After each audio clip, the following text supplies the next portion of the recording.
Le peuple d'Artsakh ou du Haut-Karabakh est attaqué. Situé entre la République d'Arménie et l'Azerbaïdjan, ces terres sont indigènes aux Arméniens ethniques qui historiquement ont toujours constitué la majorité de la population.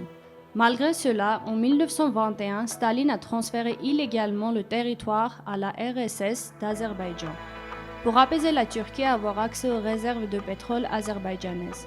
En raison des années d'oppression ethnique, le peuple d'Artsakh a continuellement fait appel à Staline pour être retiré de la RSS d'Azerbaïdjan en tant qu'un État autonome et libre.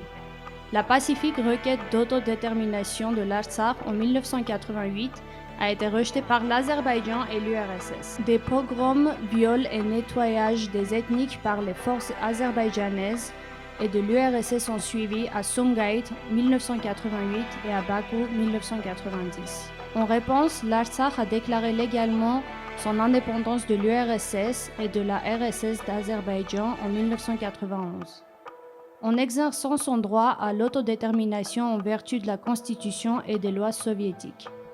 L'autodétermination est un principe fondamental du droit international, donnant au peuple la liberté de former son propre gouvernement. L'Artsakh est devenu indépendant de l'URSS et de la RSS d'Azerbaïdjan avant que l'Azerbaïdjan n'obtienne sa propre indépendance, sur la même base juridique sur laquelle l'Arménie, l'Azerbaïdjan et d'autres pays ont obtenu leur indépendance de l'Union soviétique. Après des années de violences ethniques et de massacres en Azerbaïdjan et en Artsakh, les Arméniens d'Artsakh n'avaient d'autre choix que de déclarer leur indépendance. En réponse, les forces militaires azerbaïdjanaises ont saisi et occupé environ la moitié de l'Artsakh, déplaçant par force la majorité de la population arménienne de la région. De violents affrontements entre les deux pays ont suivi. En conséquence, le Conseil de sécurité de l'ONU est intervenu. Le Conseil de sécurité de l'ONU a adressé 4 résolutions à l'Azerbaïdjan et aux forces arméniennes locales en Artsakh en 1993. Jusqu'à aujourd'hui, ces résolutions sont erronément employées comme un levier par ceux qui argumentent que l'Artsakh appartient à l'Azerbaïdjan.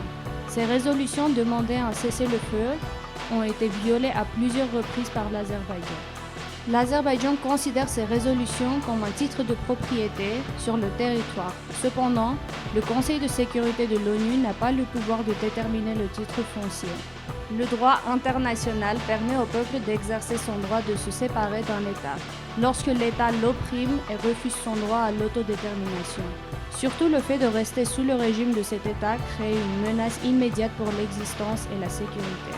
La politique d'arménophobie extrême de l'Azerbaïdjan, reconnue pour la Cour européenne des droits de l'homme, parallèlement aux attaques répétées contre les Arméniens, aux crimes de guerre contre les civils et la destruction de sites culturels et historiques, ont placé les Arméniens en Artsakh sous une menace existentielle.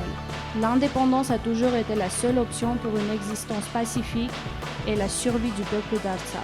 L'intégration de l'Artsakh à l'Azerbaïdjan violerait les droits fondamentaux de l'homme, puisqu'il en résulterait un nettoyage ethnique extrême, l'oppression et l'extermination du peuple d'Artsakh. L'Artsakh a exercé son droit à l'autodétermination il y a 3 décennies. Il est maintenant temps pour le monde de reconnaître ce droit en reconnaissant l'indépendance de l'Artsakh.